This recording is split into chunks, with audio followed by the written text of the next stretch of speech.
Today, I'm happy to be joined by Ryan Hollins, who is the color commentator for the Houston Rockets on AT&T Sportsnet, 10-year NBA vet. Thank you for joining, Ryan. How you doing? Oh, no problem, brother. You got a nice setup there, man. I like what you're doing here. I appreciate that, man. Thank you for joining, bro. How have you been liking it here in Houston? We're all really big fans of you and just want to, on behalf of all the fans, just want to convey how much we've loved your coverage of the Houston Rockets. But, have you been around the city? What's really stood out to you about H-Town so far?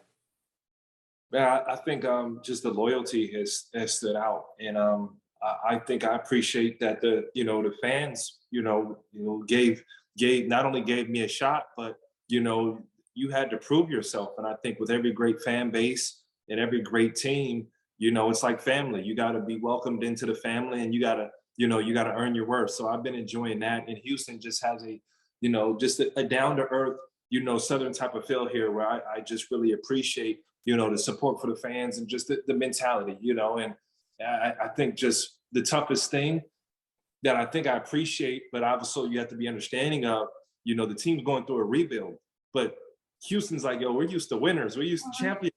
So I like that there's never complacency in losing, but I like that the fans are understanding and kind of growing in to say, hey, you know what, let's see the young potential, let's buy into this rebuild. And I think, that includes myself too. There's a championship mentality where you got to prove yourself. Yeah, for sure, man. We love having you here in Houston. It's a rebuild, like you said. We've been taking some losses, but it's a great young potential that we have on this team. And you were an analyst on ESPN as well as a game analyst for CBS and a studio analyst for Clipper Games. So, what made you join the broadcast on AT&T Sportsnet? Like, why did you decide to be the color commentator for Houston? I just saw this as an amazing opportunity. And I never got to play here for the Rockets, but I've always had a deep admiration for the organization and the way the broadcast is run. And, these jobs don't always come available. And for me, I wouldn't want to join a team that's coming fresh off a championship. They've already got their history kind of set. They've already been built. I really see Houston and this team and the Rockets as something that can build up from the ground up. And that's special when you're looking on the other side, 3 or 4 or 5 years down the road when the team is competing for a championship and in the national spotlight. So, I'd rather be a part of the process now. And for me, that's always been my career. You want to believe in something, have faith in something before you see it. Yeah, for sure, man. I'd love to have you stick around here for, many years. And eventually when we get that championship, I'm sure we can with this young team. It'd be great to have you for the long run. So, what did you expect when you decided to join the Rockets broadcast? And has anything been different from your expectations so far? Man, it's intriguing. It's weird. I haven't traveled like NBA travel probably in like 7 or 8 years. So it had been a while, but I know just getting a chance to see some really close friends and family around the league and guys that I played with has been one of the coolest processes. But being able to be around these young guys, watch them grow and speak to them, and really in essentially as a broadcast, we're an extended family part of the team. We're traveling, we're putting in the work, so encouraging these guys. So we've got an emotional connection to Rockets basketball and our players. So Jalen Green gets a big slam dunk. We're genuinely happy and excited for him. And even more so, you talked about the amazing fans here. We can feel the fans. We can feel the tension. We can feel the excitement. So I think that's just probably the amazing part to get. And I think the biggest surprise to me is, like I just mentioned, it was the fan base. Like, this is one of the coolest international and local fan bases that I think you have in the NBA. And even as a player in the league, I didn't see anything like this. So I think it's just really cool what Houston brings to the table. And like I mentioned earlier, there are expectations, and there are, fans that are riding and dying with every single game, like yourself. You can probably recite, every single stat, what's going on, playing well, like you guys know it. So I think that makes me even more on my job because I know how you guys are on it. You guys can go stat for stat with me. So I've got to prove my worth. Yeah, we're big fans of our team, and we appreciate that, man. And you've been a center in the NBA for 10 years. You've been a part of 9 different teams. So You think you can tell me which year, like which team was like really the most fun to be a part of? As a ball player, as a competitor, what fun is always like synonymous with winning. So I like to say between my Boston years and playing in Los Angeles, LA is home for me. So playing for the Clippers was really cool because my father was able to see it. He was able to come to the games and be a part of it. And, when I would go to the games, I would see friends from high school. I would see people I grew up with. I would see, people I connected with. And I thought that was really cool because it was a real personal connection there. And then I would say in Boston, because we had an opportunity to win a championship. And for me as a player, I grew so much. And I've always played the game of basketball because I love it. And sometimes in a business, people don't have that same mindset of, oh man, I can still love the game of basketball. It becomes a business, and that's the truth. But in Boston, we had that love for the game type of mentality. And it almost reminds me here with the Rockets, it's not like a business. Like you guys, the fan base and organization invest into people, into players, into mindsets. And like, it's like, forget the number. Like there's a passion that you guys want to see the fans, see the players play with. You want to see from the commentators. And I think that's why we've hit it off so well. If you guys wanted a robot of a commentator, I don't know if I would have been the greatest stat guy, but I'm a guy who loves basketball. And I think that's really cool about working with the fan base here. Yeah, for sure. I think that you mentioned it before. It's kind of like a family that we have over here, and the Rockets fan base is very international. And I think that's what's, really impressed me the most. And you made a good point of that as well. But I think what a lot of us have been really impressed with is Jalen Green over the last few games. I think we've seen tremendous improvement from him, both on the offensive side and defensive side. But I think specifically on offense, he's been really taking these mid-range jumpers. I think that really makes him a complete and really more dangerous player. If you take a look at his past few games, 20 points per game over the past 5 games with 4 rebounds, 3 assists, and 2 steals. So he's been, I think, been playing really amazing. He's been shooting well. He's been getting great blocks on the defensive end as well. I mean, his dunks have been game changing. I know you guys mentioned that on the broadcast against the Jazz as well. So I think he's becoming a rising star, right before our eyes, which is, I think, really, really fun to watch. Yeah, I couldn't agree more. And I spoke with Jalen, and one of the things that he pointed out is like, hey, I'm starting to understand where I'm supposed to be on the floor. I'm starting to see these things coming at me. Because if you think about it, Jalen has like skipped a step. It hasn't even been 2 years since he was playing high school basketball, if we think about that. And for those of you who don't know, go sit front row at an NBA basketball game and then go sit front row at a high school basketball game. Completely different atmosphere. So Jalen getting more comfortable, understanding where his points are going to come from, and he's not getting caught with the same thing twice is definitely helping out with him. And I think just also, going to the All-Star weekend, seeing, the All-Stars, seeing the guys in the rookie sophomore competition, feeling that competitive edge and, coming back and with the chip on his shoulder, feeling like he has something to prove. I know that's really helped him out. But, I think Jalen, more so from what you're saying also is understanding his gifts, understanding like, hey, like, I'm faster than that guy. I jump higher than him. I can do these things and, stepping up and taking advantage. Yeah, I think his hops, I think, are probably the biggest that I've seen from a lot of, he jumps like very, very high. I think he was like over the rim, I think, yesterday in Denver. And I think Jalen, against the Nuggets, he had his most complete game of the season with 18 points and 7 assists, as well as 5 rebounds, and shot 50% from the field with a block. So he was really becoming a creator yesterday with those 7 assists. KPJ, he is our point guard, but I think Jalen Green could become another facilitator on this team. So what was your, I guess, your main takeaway from yesterday's game? I think consistency is everything.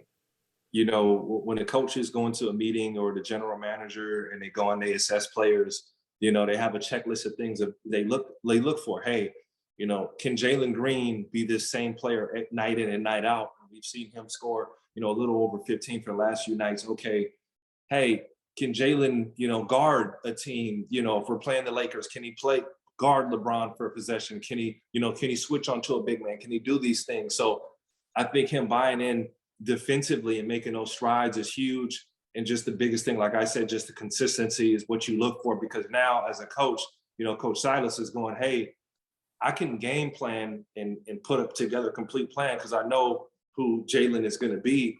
And I think the hardest part for rookies is consistency.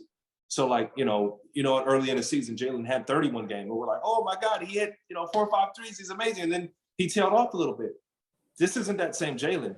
We'd rather take 15, 15, 15, 15, and then he's going to have a game where he's exploded. And I think the biggest thing about this streak for him is that I don't think he's had like a great game shooting the basketball.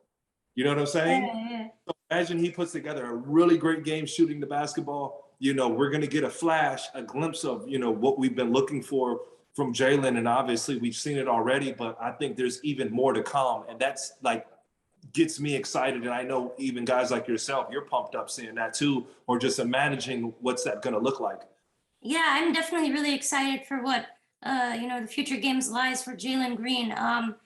He's been like you made a great point about consistency, right? I mean, he can have one great game, but if you can see it, over and over and over, I think that's when we really start to get really impressed. And sooner or later, I think he's going to explode for maybe like a 40-point game. Hopefully, we can get something like that from him. But going to other rising star, Alperen Sengun, what have you been seeing from the youngster?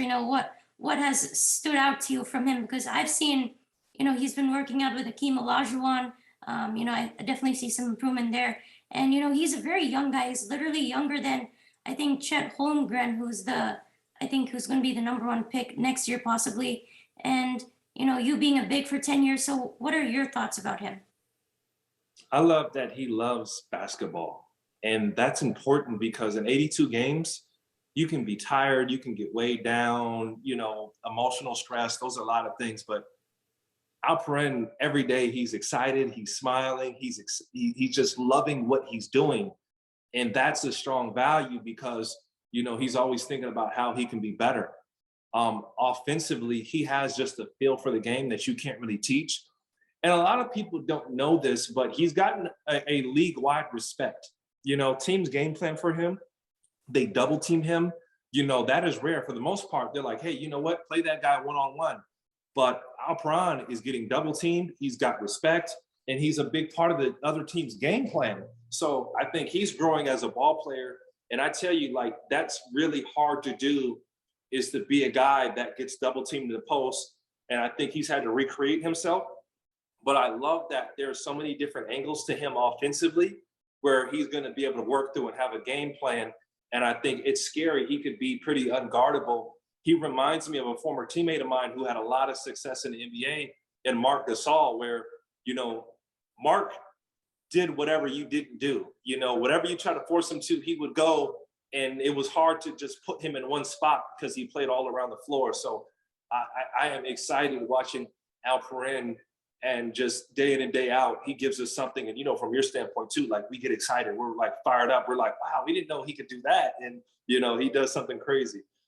Yeah, I think personally for me, I think he kind of reminds me of Jokic in a way because of his amazing passing ability and kind of the unique way he has to score in the paint, especially with those spin moves that he's developed. I think that's who he kind of reminds me of. And, I think we really want to see Alperen get more minutes. I think, we want to see Jalen as well get more minutes. I think Jalen's been getting around 36 minutes a game over the past few games. So I think I'm very happy to see that because Jalen is more efficient the more touches he gets, and he's been even better the more touches you give him. So I think I really want Sengun to get even more minutes. Do you think he could be a consistent spot in the starting lineup right now? Do you think that could happen? You know what? I mean, I think he could. You have to think about the whole team too. You got to develop him along with the team. So definitely he could start along Christian Wood, but who would come off the bench? And then, it's tricky also because he gets to play against the opposing team's second string center. And some teams don't even have a second string center. So he becomes really unguardable, and it's a 1-2 punch, and, Christian Wood has to see the other team's first string, right? And then Alperen sees the second string. So now he's coming in and he's really on fire. So, you put him in a position where he could be very successful. So I think selfishly, yeah, we want to see him start. We want to see him play more. And I'm definitely not against that. But I think for his development, you want to give him a chance where he could be very successful. And I think, he's in that position. And, sometimes with the flow of the game, there may not be bigger minutes for him out there. But I think what's really cool is Coach Stephen Silas has been playing when he can, him and Christian Wood at the same time, and I think that's fun to see. I think in that Utah game, we saw two big lineup, as you mentioned. It got the team back in the game. Those two played pretty well together, and it was a bit of a shock for the Utah Jazz. So I like to see him play more, but I think he's in a really good spot. And I think, we should appreciate what we're seeing out of him. And, for a rookie, you want to see that confidence at a 10. You do not want to see a rookie's confidence crash, because it goes bad and it goes fast. And I think he's in a spot where we haven't really seen that from him. And I think it's because of the place of where he's playing, on the floor. Yeah, I mean, you mentioned that when he comes off the bench, he plays against, this team's second big, or, they don't even have a big possibly, because, he's the third most efficient one-on-one scorer. I think I've read that, where he was around 50% from the field in that category. So I think he's been definitely taking advantage of that, like you've said. But there's also this question that I think I've seen from Rockets fans is that, if KJ Martin should get the start over Jae'Sean Tate. KJ has definitely been shooting the three ball really well over the past 5 games. KJ's been shooting 61% from three, and he's been 36% overall compared to Jae'Sean's 30%. I really love Jae'Sean Tate. His hustle, he's one of my favorites on the team because of how energetic he plays. Do you think that KJ should get a start? Do you think so? Well, the question would be, to pose back, what has Jae'Sean Tate done to lose his spot? And I think KJ's done an excellent job shooting the three ball. But like I said, it's a lot tougher when you go out and you go turn into a starter versus being off the bench. And KJ, a guy off the bench, what you're supposed to do is change the tempo of the ball game. And it, when KJ gets in, he changes the tempo of the ball game. He's in a really sweet spot. And he's a guy who can slide in as a starter. You think about that Golden State Warriors game. KJ ended up finishing off the game. And KJ is very, very efficient. So he knows how to play off the other players. But, I think we don't ever want to undervalue what Jae'Sean Tate does. And I think KJ did an excellent job shooting the three, and he got back in the game. And you got to understand, Jae'Sean Tate, just like Christian Wood, he's the guy that's a focal point of the other team's defense. They're changing their game plan. They're changing their matchups. He had the defensive player of the year guarding him, and, for a while, KJ just got to float around, and then whoa, we got to go guard him too. So I think it's really cool that he can just come in and be free off the bench where, Jae'Sean Tate, he handles a lot of ball handling responsibilities. Defensively, he guards different guys. And I think that he's definitely earned his spot in the starting lineup. So I wouldn't be quick to say, hey, he shouldn't start. And I think we should appreciate that KJ has been shooting the ball, really, really well. But I think, unfortunately, sometimes we do undervalue the intangibles that Tate brings to the table just because maybe he hadn't hit a three. But I see it all the time. He just really makes things happen, behind the defense and facilitating the offense, even if it isn't a scored bucket. Yeah, I totally agree. You made a great point about, Jae'Sean Tate, he hasn't done anything to, get denoted. I think he's done a great job defensively. I think he does a lot of stuff that maybe people don't really recognize as much. I think he does a lot of the dirty work and stuff. So I really love to see that out of Jae'Sean Tate. Last question for you here is, the Rockets have played really well against some of the better teams in the league, like the Utah Jazz. But one problem is that I've noticed they just have to finish these kind of games, especially in overtime when they had that 1-point lead. They just have to finish the game. And what's been the issue that they've done in these late crunch time situations that they aren't able to get the dub? Team is young. That comes with youth. You when you've never been there before, it's something to see. If you watch the Utah Jazz, I think what have they, been in the playoffs the last 8-10 years, whatever it may have been. They know Donovan's going to run mid pick and roll. Rudy's going to be under the defense. Mike Conley's they know exactly where each other's going to be. Our team is still figuring that out. We're still finding out, Coach Silas is like, where can I put, Jalen Green in the best position to be successful? What's the best thing for Kevin Porter Jr. to do? I run them off a screen? Do I give them a pick and roll? Or like, in the Washington game, just get out of his way and let him go one-on-one, So we have a team that's still figuring out who they are and how they can be successful. And I think that's why sometimes down the stretch, it's hard to finish. And if you notice, you look at other teams, experienced teams, they know exactly what they're going to do, but that's all a part of youth. And I think we should be optimistic when we see that, because when it clicks, when we find out what that is and who our players are, they're going to run.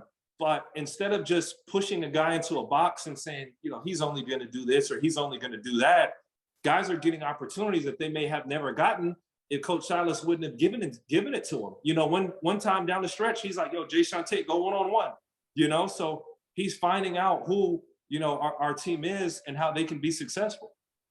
Yeah, it's a young team. Make a great point about that. Once they have been in these situations quite a bit of times, they'll be able to see them finish. It's a rebuild. It's going to take a minute here. So, I just love to see the young talent on this team. And Ryan, thank you so much for spending time here tonight, coming on the show. I really appreciate you. And, when I get this interview out, hope you can give it a retweet, man. Hey, man, amazing job. Keep up the good work, man. And I love your passion, man. Really, really cool stuff you have going on, brother. Oh, I appreciate that, man. My goal is to, get all you guys on. Hopefully I can get Craig on. I'll get Kaylee as well. I want to get all the AT&T Sports and crew on my show. So hopefully I'll be able to do that. Don't forget Mario Ellie. Kiss it. Oh, yeah. Of course, man. I can't forget him. Anyway, have a good night, Ryan. Appreciate you. All right, brother. Thank you. Bye-bye.